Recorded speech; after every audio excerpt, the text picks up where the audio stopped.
Hello, hello. Welcome everyone. Welcome to the data engineering track, or welcome to the tech side, the data tech side. So, yeah, I'm Giorgos Athineou. I'm a data engineer here at Project A, and this is actually my fourth data days, if I count right. And yeah, that hits at least personally my highlights every year. So I hope you enjoyed as much. So today in this engineering track, we will have two panels and two talks. So without further ado, let me introduce and welcome our first panelists. So, and that's Anton Fott, CTO from Baobab. Dennis Mashiel, software engineer from Recap. Welcome, Dennis. Welcome, Anton. And Samana Refi, data engineer here, our very own Samana Refi, data engineer here in Project A, moderator in the main track for today, and are always frontman. So please welcome and give a round of applause. Thank you.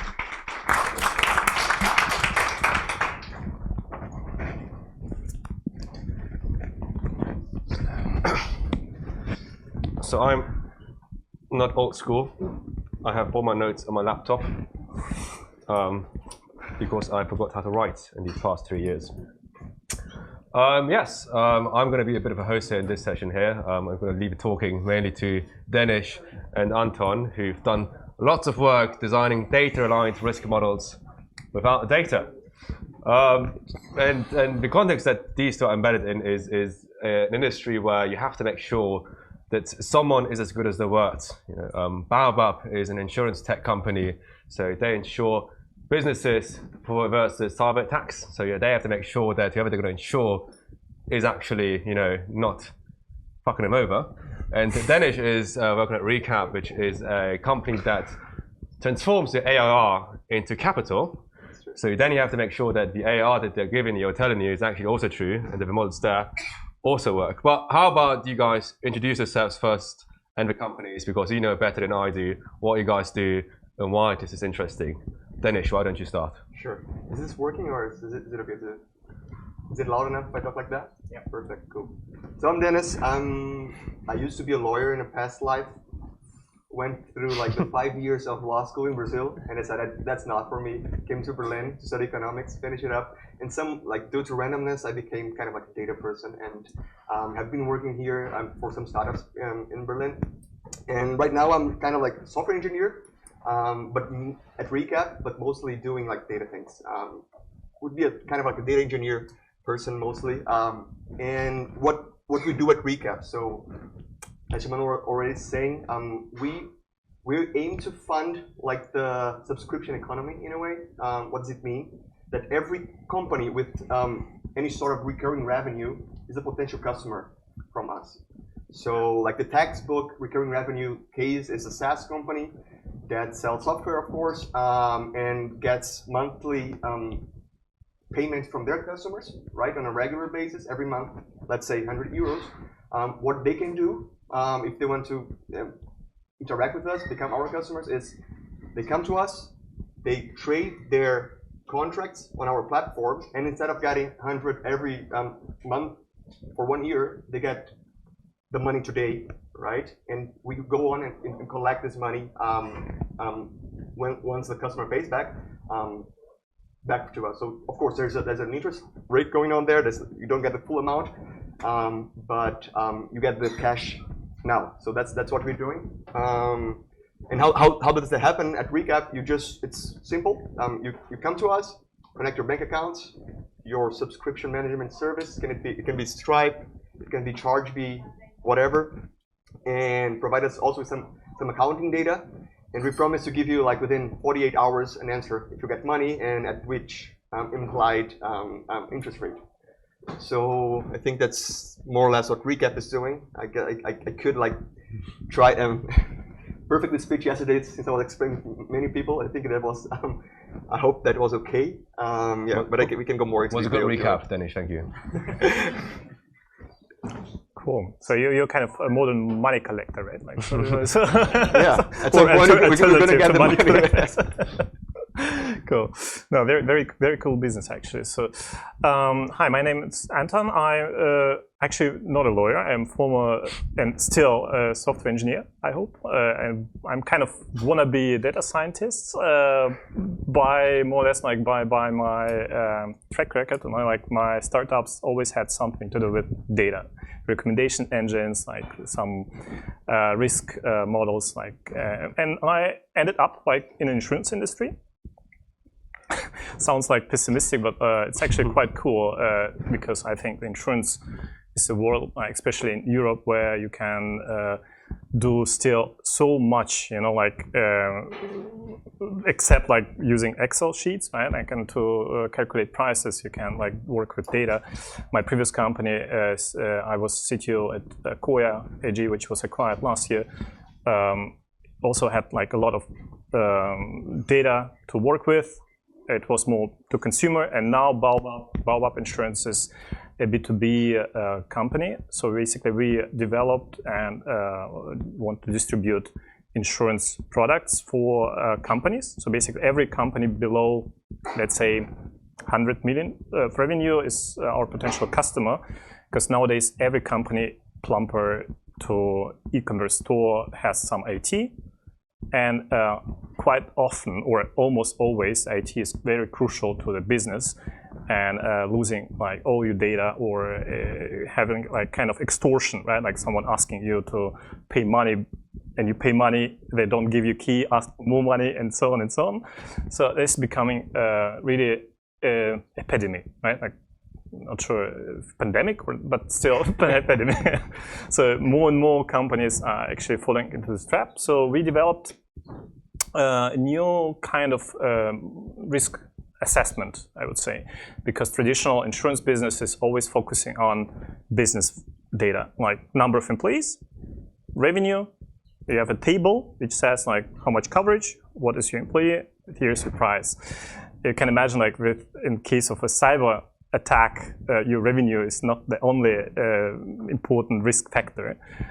Instead of relying on business factors, we look at your exposure actually. So basically, looking at you through the same eyes as hackers out there would do, and assessing. Yeah, this is a nutshell. But I think risk is quite a good segue into actually what I think is most interesting, is because risk is something that is very much data reliant, right? I mean, yesterday I took a plane home and I was pretty certain I'm not going to die because there's a bit of a calculated risk there, because maybe 1 in a million flights, I don't know, goes awry. But I took that risk on my own and was willing to say, all right, it's going to be fine. But also insurances, whenever you make an insurance claim, the premium that's tied to that is tied to a corresponding risk. Same when I want to go to a bank and get a loan, like I would maybe do with recap in another world, that's also linked to lots and lots of data they've gathered about people who are in a similar situation as to where I am, whether it's my cybersecurity setup at home, or my health situation, my monetary situation. Now, I understand that you guys work with a lot of these underwriters, which are the people who have come up with these hypotheses beforehand, right? They say, hey, somebody who's your age, your type, your person, we think has that much risk to screw us over or fall sick, whatever. Now, how do you work with these underwriters who are typically not as technically inclined as people in this room might be, to make sure that the assumptions that they have also align with the assumptions you have, since you don't have any data? Like, how do you start from something without knowing where to start? You want to go first? I could try. Yeah. You're absolutely right. Underwriters play a key role in this kind of risk assessment. We probably have to differentiate between mathematical, statistical risk assessment, which is probably covered more by actuaries, right? Who are mathematicians. They're not engineers, right? They're able to use R sometimes, to a certain extent. But if you would need to maintain their code, you would probably quit. And underwriters, they set up overall appetite for the risk, because you need to understand insurance business, and I think in this in your business as well, the key idea is like that assessing risk as precisely as possible, like kind of foreseeing future is your goal. But if you would be able to foresee the future always like 100%, you would not be able to run your business, right? Because then it would mean like everyone would do that, and every customer would be able to like do it itself, or you would need like probably you would come up with something like blockchain based, right? And a community would share the risks because you could foresee them, but the risks are not foreseeable like 100%. Right.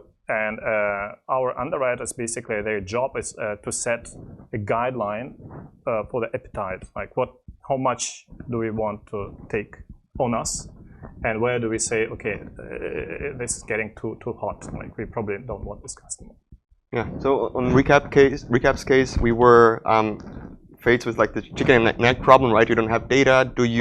What do you do? Do you acquire data first from like third parties and fit a model on it, or do you go through the other route? Is the one that we end up going through.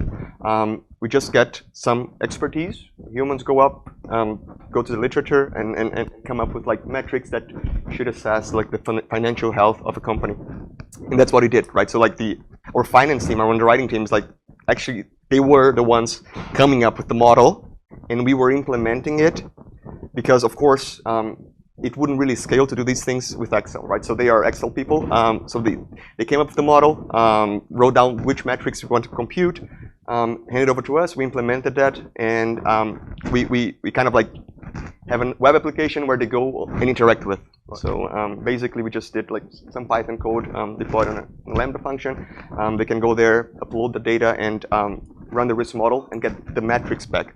So a very crucial point of working with them is really having them check your work, right? I mean, unit tests are fine, but it's better if you have someone replicating, at least in the very first stages, what you did on Python side, because this is going to multiple times, but the Excel you need to drag the data around and stuff. But you pick a lot of problems with your code by having them check like completely independent, replicating what you should have done on the Excel side. They don't get it like 100% on their side either. Sometimes we're right and they're wrong, but they do pick. They have found like some issues with us. So we have been working very closely with like business people to have our code do what it's supposed to.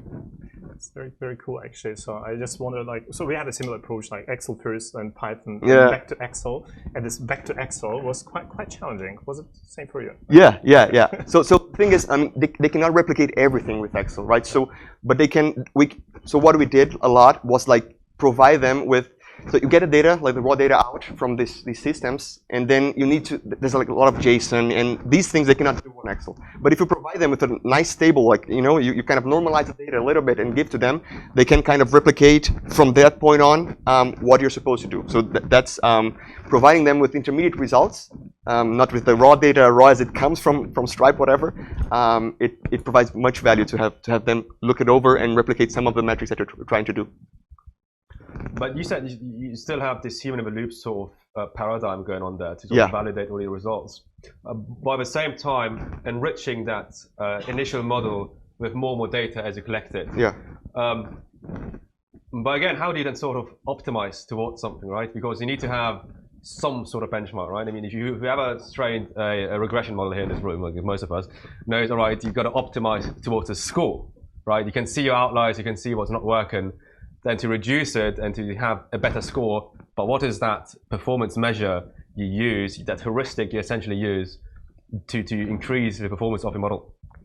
So right now, the way we're approaching this problem of like refining our results is really just making, so maybe I just take a step back and explain how it's going, right? So we have the raw data, and then we compute some metrics, and on top of these metrics, we bucket them into 6, I think buckets, from A to F for each metric, and A being the best one, F being the worst one, and then we aggregate these buckets into a final number between 0 and 100.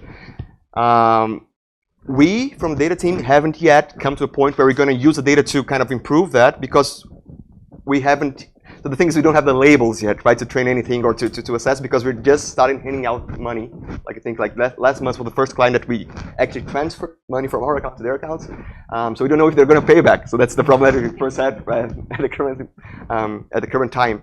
So what we do is we make it like very flexible for the underwriters to go there and override some of the metrics and change the bucketing, so they can adjust if they see that this company, although the score is not super, at least like according to what we have, it's not perfect, but they should get better terms than what the model as it is giving them.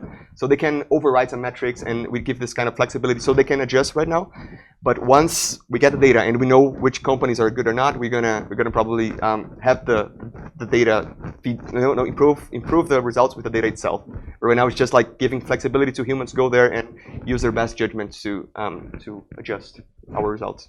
Does it make sense? Or? So short term is essentially opted for like a very manual process. Yeah. So they long term have those labels, so you can optimize the graph of those labels, which is sort of, from my understanding, the opposite approach what you guys did. In a way, because you started, as recap, with no data signed off, and you're just collecting it as you go. Yeah. Now you have your first data point out of many. 20 already. All right, there you go.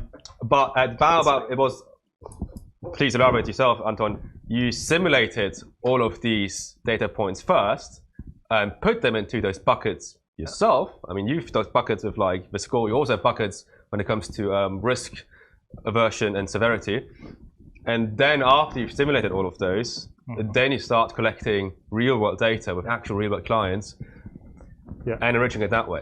Yeah, kind of like maybe it's important to understand like what the ideal world would be and like how other insurance products work, you know, like, so typically you have like statistics, right? You know, like so many claims, so many like for those customers, like, and you can like build buckets of based on claims, on customer data and claims, and understand basically what kind of risk which data has, right?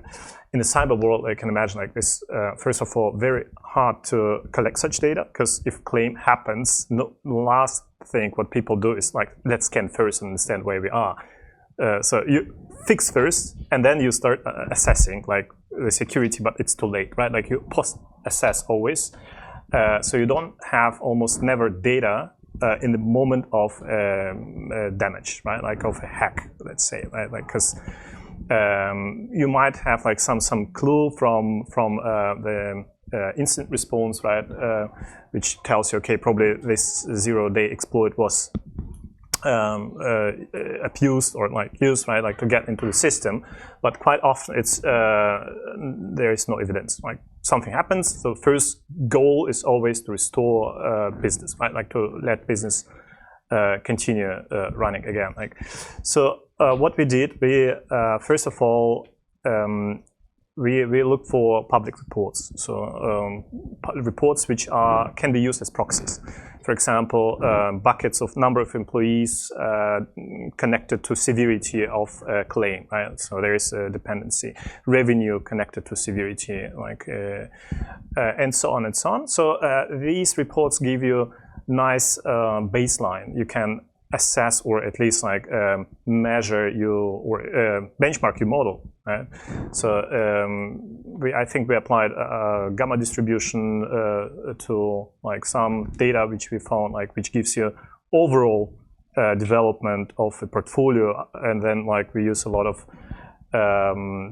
scanning data. We actually scanned like 5,000 companies with like I think at the end it was like per company something about 50 data points, and using these data points you could actually simulate what happens if you start insuring them, like giving them contracts, like in the policies, and then like you with Monte Carlo simulation with you could like use the public reports to benchmark how your portfolio develops, because the main clue or main goal is like to keep your claim ratio, so basically profitability of portfolio below like certain threshold. Means like you collect enough data to pay out all the claims which can happen actually with your portfolio.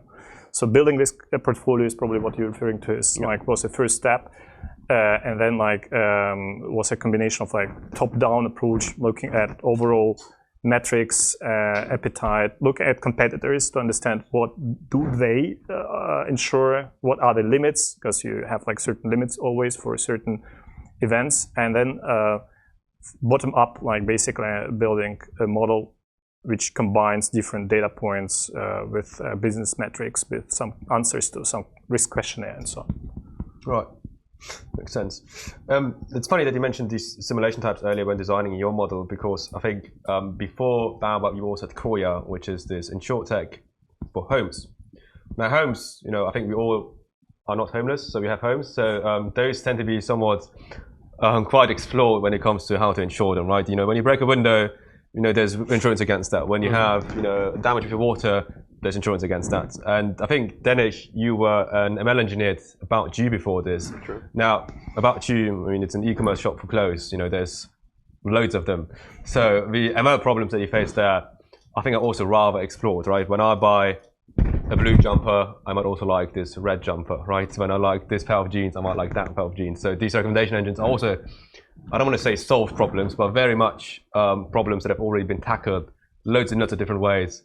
And I feel like what you guys are doing now in your respective fields currently is not that way. As in like cyber insurance, or also, I don't even know what to call Recap's business model, but like handing out money. Money collector. All right, loan sharking, as Anton calls it, is something that there hasn't been a lot of application to this. Right? It's very novel ideas. And how has it been for you individually, maybe as an experience, to now adapt to something that's very, very new? I mean, Anton, you said earlier you like exploring new things constantly, and you still consider yourself an engineer in your heart.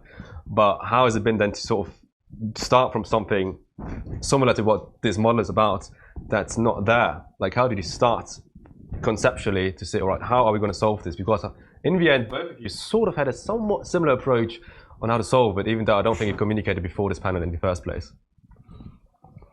Yeah, I mean, like, trying to associate, I was working at the pricing engine at About You before joining Recap, and it's like, there are similarities in that we were working also together with business people, so we were like providing them most of the time with predictions about given certain discount and on a product, how much would we be able to sell this product.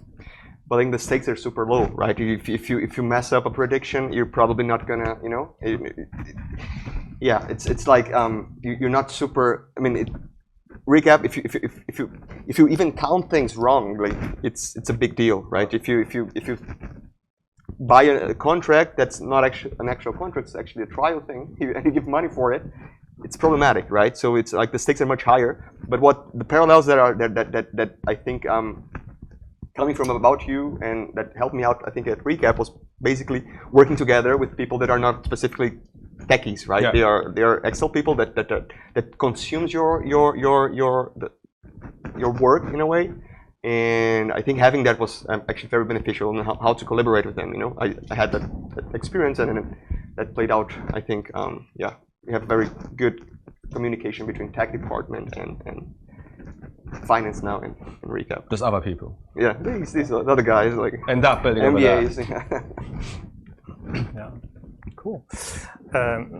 Actually, also like in the past was working on a recommendation engine myself. Like also like online shop garment space, right? Like more recommending sizes for online clothes, like buying clothes online, so you don't order 2 pairs of jeans, like which cost like €1,000 each or something. Guilty. Yeah. So to reduce also like carbon footprint and so on. Back then, 2012, it was not a term, but we tried hard. Like probably it was too new or too novel. Back then, no one cared.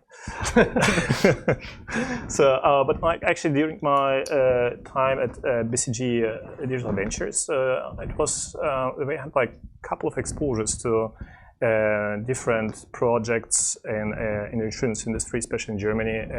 One, for example, in health insurance, also trying to predict what kind of treatment older people should get, like when replacing the hip, right? Like, so it can be like kind of a traditional one, like so with medicine and so on, or can be some surgery. So, so dealing with a lot of data is the thing in the insurance industry. Everyone wants to do it. Like no one knows how to do it. So, and then it was my main reason to leave DV and like join Koya because Koya had like very extremely passionate and extremely knowledgeable colleagues actually who had like this vision of building a home content insurance out of like very, very single items you have at home. Because I'm not sure if you know, not like, but the price, if you have like some home content insurance, the price, the only metric is, no, two metrics. Where is it located? So your zip code basically, and the size of the apartment. That's it, two input variables. And we had like a way more advanced model asking about like, oh, what do you have in the apartment, assessing like the value of the overall content of home and so on, which was again like a problem because not collecting data is a problem. The problem is placing this idea in the mind of customers. Because customers, they care about the price, so they don't care about how precise it is, and sometimes it's just like a difference of 10 euros per year, right? Like so you don't care, literally. So and especially, but also like placing the same idea in the head of risk carriers, who also don't care, like so they don't understand. So in our case, so we could really now find, I think, a very good application for this idea, right? Because in cyber, this is the only way you can do it. Because what we've seen now, cyber insurances is not new thing, right? Like they exist. I think in Germany they started selling it 2012, 14, around this time. Since then, like the claim ratios, so basically amount of money you pay out compared to what you collect, went up from 35% to 75%. Means like the sweet spot is somewhere around 50%. 75% means like for all traditional insurances, Allianz, others, right? This is probably not profitable business anymore. So what do? The answer was like, let's stop selling insurance policies, so insurance contracts. But if you stop selling insurance contracts, someone else will start selling. And this is exactly the sweet spot we found. I can say, okay, now this is the time to apply this kind of bottom-up logic. Right. Looking at the time, we don't have much of it left. I wanted to sort of conclude this with a bit of a way of you talking to one another, because you've been in touch for I think 2 weeks now. Before this, we had some briefings there. We chatted a bit, and I've known you for quite some while now, Anton. We've worked since Jan this year. Danish, I met you only 2 weeks ago as well. But given what you each know of the other now, and what they're doing, and how they've been doing it, what advice would Danish give Anton now, how he should have done things maybe differently? Or what would you think would have as an advice, as a bit of advice to his approach? Oh, that's a difficult one, right? I mean, you're putting me here on the spot. Offending him, ideally. No, to be honest, I think it's I mean, it's a very foreign industry to me, right? Cybersecurity, I have no clue what's going on there. But I'd say like the approach, I guess, of mixing up expert knowledge, people that has seen these things, even if it's not specifically with cyber, but like general actuaries and that kind of people, with simulation data. I think this is actually great. I don't know. I could, I mean, you know, complain about anything yet. But let's see how it's going to fare in the future. But I think it's a very cool approach. And no, it's your turn. It's got to be fair. Yeah. It's probably the more general advice, not really about EU companies. I don't know really enough about it. But I really believe like we all love data. We all love like coding. And, love data. Yeah, exactly. You said it. But at the end, like you should never lose the purpose. Like could basically always look at the customer, like who will consume your product, what kind of value you create with your data. Talk to customers, like how do they see it, right? Like so not customers, I mean like you end customers, right? Like are they happy with the model? or do they? What's the perception, right? Like, so it's completely transparent for them. Like, this would be probably ideal, right? Like, so they don't perceive you. Yeah, that's the cool thing about like Recap in a way, right? So we started like with only a model, and then next step after having this model said we compute a bunch of metrics that might in the end be interesting for these companies, right? They are getting like this business insights for free, and then what we did, like, we're just linking all the metrics that computing, we open up them for them right now. So it's exactly that. So they can, it works not only like, we're not doing that because we're cool and we're like very nice and want to make everybody happy. It also works for us because it kind of like triggers a discussion, and we can you know, interact with our customers. So you go there, you link your accounts, and you're going to have like display to you the metrics that we compute, and you might not agree with them sometimes, right? So we do things, I mean, there are different ways how to compute, I don't know, churn or whatever. We have our own way to do it. So that's a very good advice. Thank you very much about that, yeah. Well, I think that's actually a very great way to tie this all up in a way that, first of all, we all love data, that's true. It's all what brought us here. But also, what you both just said, it's in the end, it's all about other customers, all your stakeholders, and the humans you just work with. And yeah, and that's what makes it also fun, right? We're not just sitting by the desk, we're actually serving people, serving a purpose, and that purpose is always data.